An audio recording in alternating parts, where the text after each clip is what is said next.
Step into the world of Founders Dinner. Stories of entrepreneurial wins, losses, and lessons.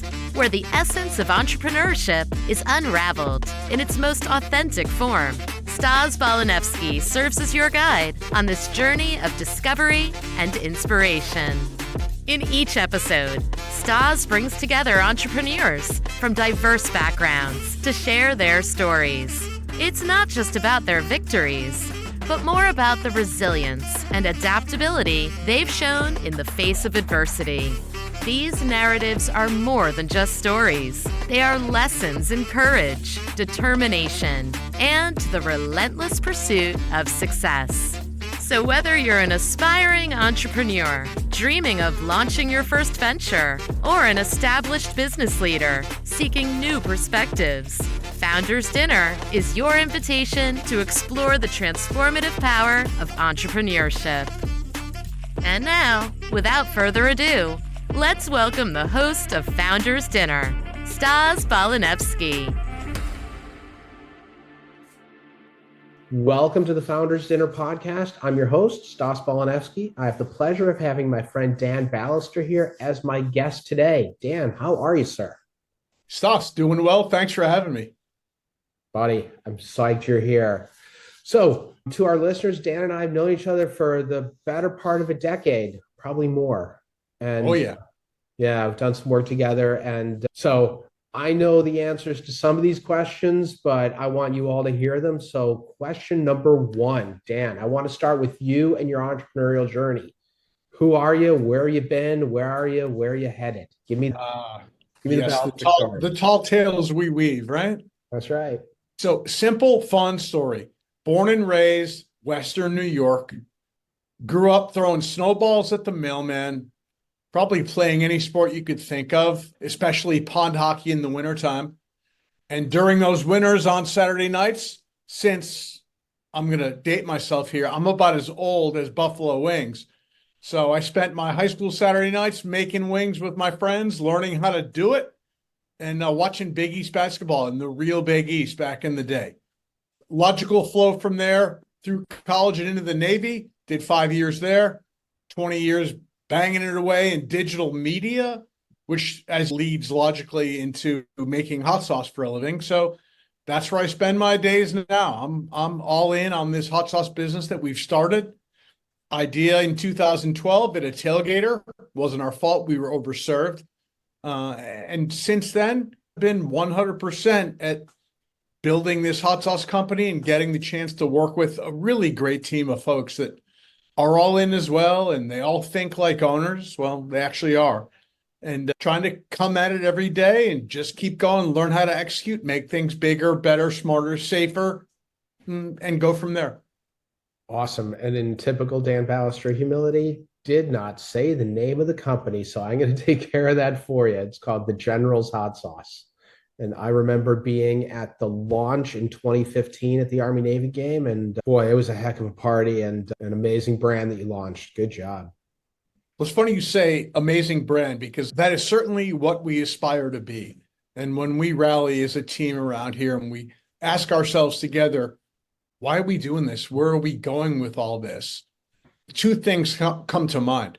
One, all we want to do is build, and we use the same terminology. We want to build a great American brand. We think we can do that. And number two, when you sell hot sauce in a glass hand grenade bottle, and it's genuinely not a gimmick, you work hard on what's in the bottle.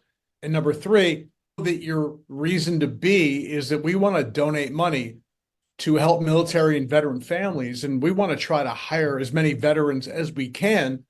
We have a good answer, I think, every day to why the heck are we doing this? So we'll keep riding with that, and hopefully it works.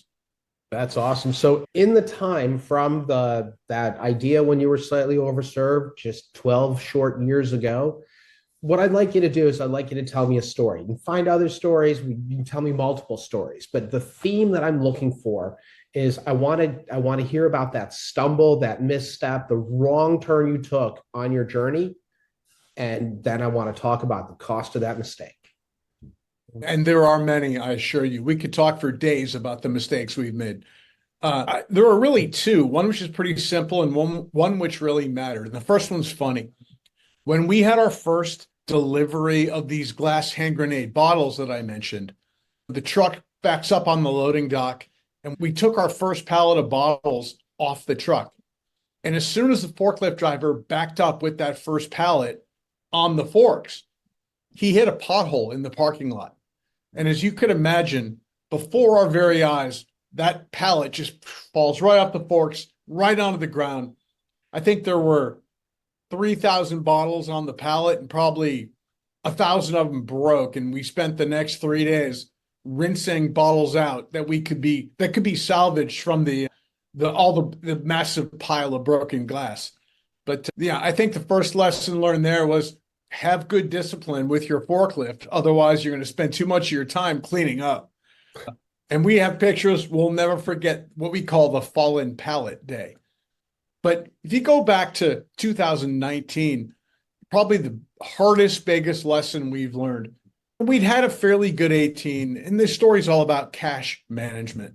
We'd had a good 18. We were feeling ourselves a little bit, and we rolled in 19. And we didn't know then what we know now about the idea that in a really small business, cash is life. It is the oxygen for the business. And if you don't track it all the time and you're not 100% on top of your game, you're going to run out because it always takes more money than you think it will. And as we rolled into 19, we're looking around at what we're doing, and we're thinking about growing a lot more peppers that year. We're thinking about hiring more people. We're thinking about more equipment. We're thinking about investing more in the supply chain because we think the business is going to speed up in 19 compared to 17, 18 as we started to grow. And the problem is we didn't really do enough cash planning. And one of those things you should never stop doing, we'd never really responsibly started doing. And we just eyeballed it and ballparked it and figured out we'll have enough money. And when I finally got around to looking at our cash and what we thought our cash sort of pace would be for the next 3 or 4 or 5 months, it hit me like a lightning bolt. We were going to run out. And we're not the kind of business that went out and raised a lot of professional money. Unfortunately, there's no story here about us going to Vegas and saving the day. Wouldn't that be nice? If anything, it probably would have been the opposite. But we didn't have an opportunity to go to investors or go to professional investors or go over to the bank and expand our line of credit. We didn't have that. We hadn't set up for it yet. It was still too early for us to do that. And the only investors we had to date at that time were friends and family. And it doesn't take a genius to figure out you can only really go to that so many times. So here I sit in 19 without a professional investment resource, without a line of credit. I didn't feel right going back to our friends and family investors. You can do the math. You don't want to overplay that card. And knowing that we're probably going to run out of money. It was not a good feeling. And it was one that stretched out over a couple of weeks of what are we going to do? What are we going to do? Because this was our first year that we were going to really grow peppers, really grow north of £250,000. We grow more each year now, but back then, £250,000 was a staggering number to us. And we had a new American farmer growing partner that we really wanted to do right with. And going to him late in the game and asking for an extension on payment or deferring payment, trying to have the equity for peppers conversation, too late. I'd already had the cash for peppers conversation. So we didn't really have an option to change the terms of our agreement after we had it. So I got boxed into a corner where the only real way for me to avoid going hat in hand to our friends and family was to step in myself and cover the bridge loan in lieu of not having really any other options I wanted to pursue.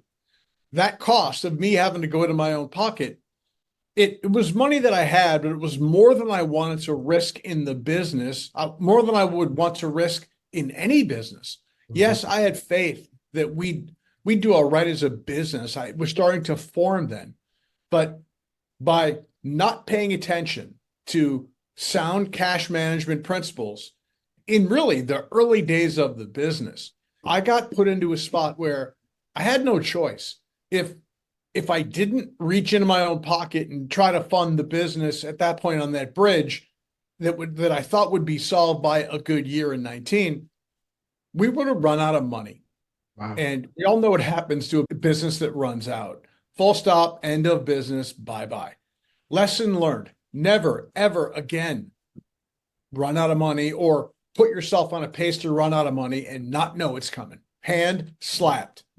Yeah, and that's the whole key, right? Is knowing. Yeah, right? True. Right? We didn't. It was a massive, glaring oversight.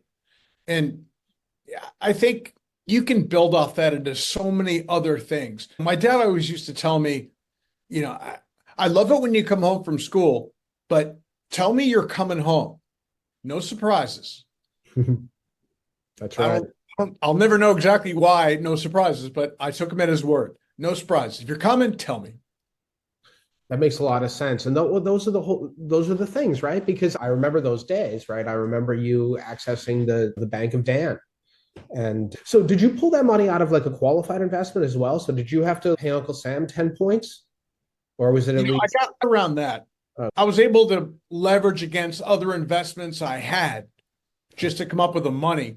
And it was a manageable amount. I could never afford to give the company an interest-free bridge loan now to cover a shortfall in cash. We're too big now. Back then, it was a manageable number, and it was a temporary number that got solved literally within 10 months, I think, from out of pocket to back in with most of it, maybe a year and a half to fully reimburse. But it was, no matter where the money came from, if it was under a mattress, leveraged against other investments, a savings or check account, whatever it was, it's a lot of money to risk. And I think that's the right word in a business that's still on its way up. Because as you well know, until a business is proven, it's unproven. Right. And at that point in time, we weren't unproven, but we weren't proven yet. For sure. And so here's the thing, and you've already answered the question, like, what's the lesson? The lesson is, I guess, knowing the unknowns, right? Knowing the things that are going to kill your business. It's not really, I'm not really all that good at it either. I'm trying as hard as anybody else. And all of us know that there's bonus points involved when you wake up every day looking for problems. One of the things that we've probably all learned along the way is never, ever compare the inside of your business against the outside of somebody else's. Because if you can look at another business and you see them in a store or retail somewhere, you think, oh, those guys are great. They're killing it. But you don't know anything about their business. And if you can forget about that and don't waste time with that, and instead focus on looking at your insides all the time, looking for and anticipating the problems, you're going to make your life a lot better, right? We all know the same thing. No matter what it is, hard is coming. It's not always going to be easy. It may be early at some point, but we all know hard is coming. And you don't know what it looks like, and you don't know when it's going to hit you. But we had our hard with a fallen pallet. We had our hard with a runaway cash problem. We've had a couple other issues along the way too, but everyone has them. We almost found solace in that a good business worth building is going to have problems. Run at them, run hard at them, and do your best to solve them first and then prevent them second. And that's the whole key, right? Because if we can quantify the cost of the fallen pallet, right? It's 2,000 bottles times whatever it costs plus manpower and time. And now the lesson learned is your pallets come wrapped a little differently from how they came wrapped in that first batch. Yes, they do. You're right. The first batch looked like they stood the container up, poured grenades in it, closed it, and then put it flat and put it on a ship. Yeah, that. Let's just say we had a lot of motivation to go back to our bottle manufacturing partner and beg for a more thoughtful, considerate wrap of the product. Right, but now, so we look at that 2,000 bottle loss as tuition. True.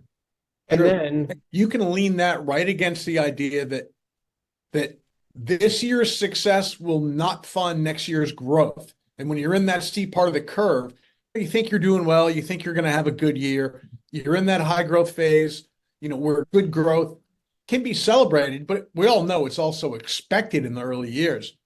And no matter how good that year is relative maybe to last year, or even how you're going to do next year, this year's success won't pay for next year's growth until you get to whatever that tipping point is, where maybe you have enough cash in the bank, which we didn't, or you've got enough other assets in place elsewhere that you don't have to dip into your pocket next year for next year's growth as much as you had to previously.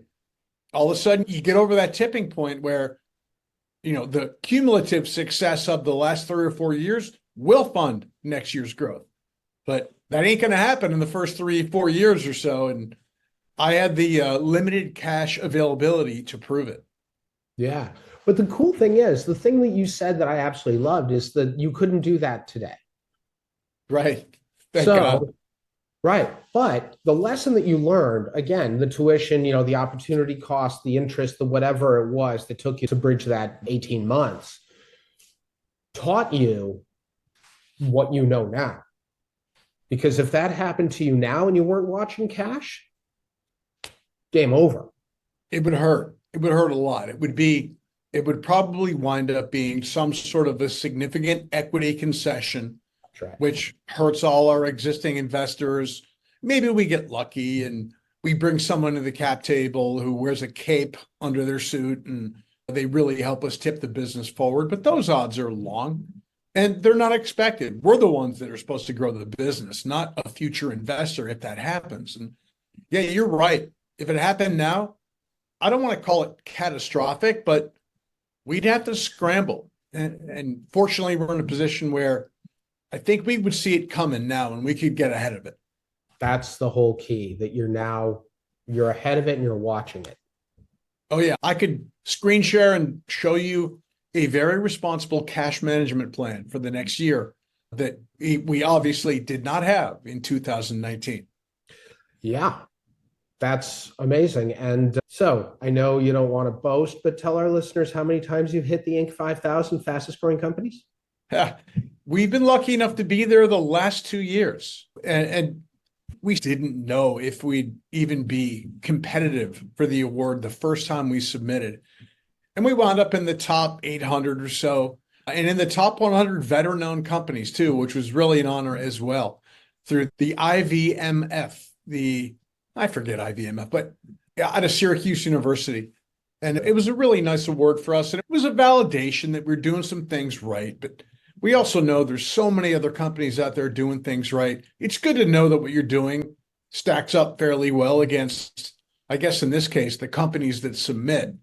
But it's a good indicator and it motivates us to work harder. Yeah, it's a delicious product and a really delicious balance sheet. Yes. It's really solid stuff. So in terms of other things that, if I'm a founder coming to you saying, Dan, I want to start a hot sauce company, I want to start some other consumer packaged goods company, right? Because you're up against the big guns. What's a piece of advice you'd give me? I think if you're going to get into this business, whether it be hot sauce or condiments or CPG or anything, what we always thought about it was the idea then, and it's held true now, is give yourself a tailwind. Give yourself a little bit of an easy button to hit on your product when you figure out what your angle of attack is going to be, whether it's different packaging, whether it's existing for a different purpose, whether it's going in maybe on the higher end of the quality spectrum as opposed to just another Me Too lousy product with a cool label and the hope of a tailwind. Give yourself a competitive reason or reasons that separate you from the rest of the space and try to start on the higher end of the quality spectrum. There's too many Me Too products out there. There's too many people. I think their business plan is fake it till you make it. And you can't really do that anymore. People read the ingredients panel on the back of the bottle now. They aren't necessarily wooed by some silly scheme, marketing scheme, or brand name that doesn't really reflect what the product is all about. We always, from day one, have thought about give yourself a competitive separation. And I think along the way, we had a good entry point for the market, but give yourself a great angle of attack for what your go-to-market strategy will be. And if you don't have that, you're going to waste time. And if you know what happens, if you waste time, you're wasting money too. That go-to-market strategy saved us. We decided after we launched commercially in 16, which was nothing more than selling product on our own website and debugging that and maybe shipping a few cases to a couple of friends and family that had stores or something like that. What we did is we picked up the phone in 17, 18, went to work calling museums, calling gift shops at military museums and asking them if they wanted to sell our product. And that was how we debugged the whole process of shipping multiple cases, drop shipping them to a rooftop. That go-to-market strategy, we didn't really have that on our minds the day we drank beer and celebrated in that tailgater that we were going to start a business together. But we did figure it out when we needed to. And that go-to-market strategy really is what catapulted the business, got us going for sure. That's awesome. Because the other thing that I remember, right, like going back to the days when you were just starting the business, I remember the diligence with which you went after the packaging, that it wasn't like you weren't looking for good. You certainly weren't looking for good enough. You were looking for right. And then you're right. There's a couple of guys outside that door, by the way, who used to take boxes, packages of 3 bottles they'd put together. They'd take them out in the parking lot and they'd punt them around the parking lot, figuring that if those boxes could withstand their right foot, they could withstand a FedEx or a UPS or a USPS driver. And that was our QA system back in the day. Yeah, but it's rugged and it's using what you got, right? You got an idea, you got a right foot. Let's go do it. Right. That's literally what it was. That's amazing. I hadn't heard the story. It makes sense knowing the players, of course. Of course. And also knowing that you've got a damn hand grenade in the bottle that you don't want to explode. And we figure out all these little things, right? But if you look at 2 of our grenades and you put them side by side, equator to equator is what gets you. So we had to figure out the limitations of our packaging and then box around it. Right. So it takes a few broken balls, I think, in our case, literally, to figure that out. But we did, and we caught it enough time to save the day. But it wasn't without a lot of broken sauce on the floor, that's for sure. Definitely. And then the quality of the product, another thing that you did not compromise by going out and buying other people's mash. That was one of those things that we got lucky on in that we had gone to LSU down in Baton Rouge and met with them to talk about product and product strategy and really the inside the bottle strategy. And they were the first ones that turned us on to this idea that there was a rising industry back in 15, 16 of companies who imported pepper mash from around the world and then sold it to this expanding roster of hot sauce production companies in the US. Mm-hmm. And what we discovered was that this mash that came in, we called it mystery mash because the importers didn't know what chemicals had been on the peppers. And also, more importantly, the mash was like 18% salt. And if you taste hot sauce with 18% salt, it'll pickle your face. So to make sauce with mash that has that much salt in it, you have to do 2 things. Number 1, you have to dilute the heck out of it with either probably water or vinegar. Mm-hmm. And number 2, after you've done that and you've diluted the pepper flavor, you've got to bolster that pepper flavor, and you're going to use concentrates or some other maybe non-human pepper product that brings back that flavor that you diluted with all that water or vinegar. And I guess if there was a third thing, it'd be the only way to thicken that sauce once you've already diluted it to get rid of the salt is to put thickeners in there, which just aren't natural peppers and probably shouldn't be there. And if you're playing that game of buy salty mash, dilute it, fortify it with man-made pepper flavor, and then re-thicken it with some other third-party agent, we didn't like that combination. And every industry out there has these same challenges. I don't care what you make. And we felt it was best to avoid the bad habits that we thought were all over the place. And it gave us that competitive edge we talked about. We can thump our chest that we make sauce the right way. And I think if someone called me today and told me they were getting into a business, I would beg them, whatever you do, make it the right way. That's awesome. That is great advice. Because watching this business develop and watching you guys really take big swings at stuff and, say, listen, we're going to be 86% peppers in the bottle. That's it, period, full stop. And it's really cool. And so another thing that a lot of people struggle with, I see this all the time in the session room, right? People are like, okay, I can continue to bootstrap or I can make an investment, or I can continue to bootstrap and I can make an investment. And I'd like for you to zoom out on your infrastructure and your bottling line specifically. Mm-hmm. And to say, all right, what was your thought pattern? What was your sort of decision tree? Because you've built this thing iteratively with another piece and another piece where you're automating to get rid of some of the manual stuff. I'd love to hear your thoughts on how you conceptualize the line in your head and when you made decisions to make big investments. It's funny, when we first started bottling by hand in 2015, and it was literally all by hand, we could do about 44 bottles an hour. And we're probably up around maybe 14 or 1,500 an hour now. So it's been funny to watch that whole transition. Yeah. Our focus was what you said, right? We had great people. We have great people. And it's not an insult to them when we tell them that we want to try to automate some of what we do so our people can go do other more important things than put a label on a bottle 500 times in an hour, which we could do after we sped the line up a bit. But we very much had a piece at a time, crawl, walk, run strategy where when you bottle as slowly as we did in the early days, and you not so much 44 an hour, but when you're doing the whole thing by hand, all you think about is, how could we automate this step right here? Whether it's putting a dog tag on a chain or putting a dog tag chain on a cap or putting a front label on or putting a back label on or even capping for that matter.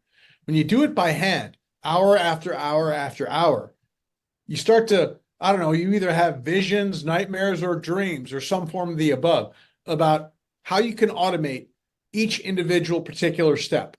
So we started to work backwards from what do we hate the most in the sequence? What takes the most time? What's the most difficult or the most kind of sledgehammer, or repetitive, whatever it might be? And we made a deal that as we bought pieces of equipment kind of one at a time, that we would master them before we put another piece onto the line. And we broke it down in 4 or 5 steps because it's pretty simple when you get to it, right? You've got to, after you have your bottles, you've got to mix sauce, fill bottle, cap bottle, attach label, attach dog tag, code date, box, and then palletize. And that's everybody has the same basic bottling sequence in our industry. Some have different bottles or labels, whatever it might be.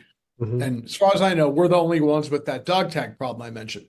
But we looked at every step. And I think rather than go chronologically, we went backwards from, what step is the most cumbersome for our people, adds the most wear and tear, hurts the most, or is going to win the award for fastest trip to carpal tunnel syndrome. And then we just sort of started looking around, doing research, calling LSU. We found vendors here in the region that make equipment that is designed for condiment bottling lines like ours. We went everywhere. We went to Indiana. We went down to Charleston. We went to Miami. We went all over looking at gear. And we just started adding one piece at a time. And we were good about being stubborn that we're not going to throw a bunch of money at this all at once. Number one, we probably don't have it. Number two, we were reborn, as we talked about earlier, in cash discipline. And 3, it was very much a build as you go. We'll get there eventually. Let's try to grow supply in harmony with demand as we grow. And I think when you look at kind of one of the things we got right, it was exactly that. We were able to invest in the line in a staggered sequential way that allowed us to grow supply with demand. And one never got ahead of the other, so we got out of trouble there. That's one thing that's always been very impressive about the General's hot sauce and you specifically is your ability to predict, right? We always talk about like the 5 leadership abilities and one of the most important things to be able to do. Your ability to predict demand has been really good and seems to have guided you very effectively in how you scale the operation. I think that's helped, and we've probably been more lucky there than good. But one of the things you taught us when you came down here was to never confuse activity with results. You taught us the natural art of prioritize, do what matters, write it down, track it, and follow up on it so it doesn't float away unaddressed. And we're like every other company in that we aspire to be great executors. We're not yet. We're trying the best we can. But you were instrumental in us figuring out, are we wasting time or are we doing what matters? And if we're doing what matters, how do we make sure it actually gets finished and not just started? And now I always talk to the team about being as aggressive at finishing every task as we were when we started it. And if you can do that and not let it float away unaddressed, then as you taught us, we'll get things done and we'll stop just talking about things. And that saved us more times than I can remember. Yeah. Wow, that's awesome. That's great to hear because it's obviously I love being on the journey with you. You're riding shotgun with us, Doss. Yeah, it's been amazing. If you've never tasted the sauce, people, go buy it. generalshotsauce.com. It's amazing. And you're going to help military and veteran families because these boys hand out PGA-sized checks to people that need the money. And it's amazing. So we can't do enough to help veterans and their families. We're a small contributor, but we aspire to be a big contributor. That's right. That's awesome. And it's the Simon Sinek says it best, right? People don't buy what you do, they buy why you do it. And your why is compelling and it's authentic and it passes the sniff test, right? It's really real. It's not just like fake real. Now, I was doing an interview maybe 2 months ago on another podcast, and the gentleman, the man who was hosting, he asked me, he said, how will you know when you've made it? And my answer to him was what you said about the PGA size check. On the interview, I think I called it a golf course check, but we'll know we've made it when we give away a $1 million check. That is it.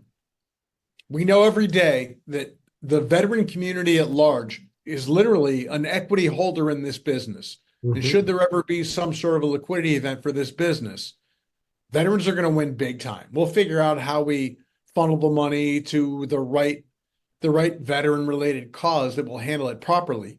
But that $1 million check, that's when I'm going to sit down, put my feet up, smoke a cigar, drink a little bourbon, laugh with all you guys, and I'll feel like we've made it.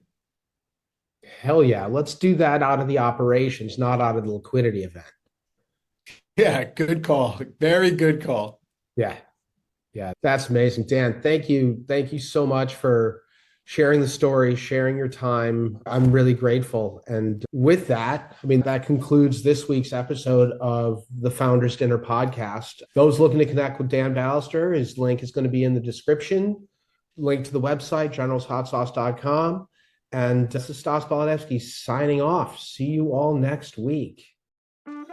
That's a wrap on today's episode of Founders Dinner. Stories of entrepreneurial wins, losses, and lessons.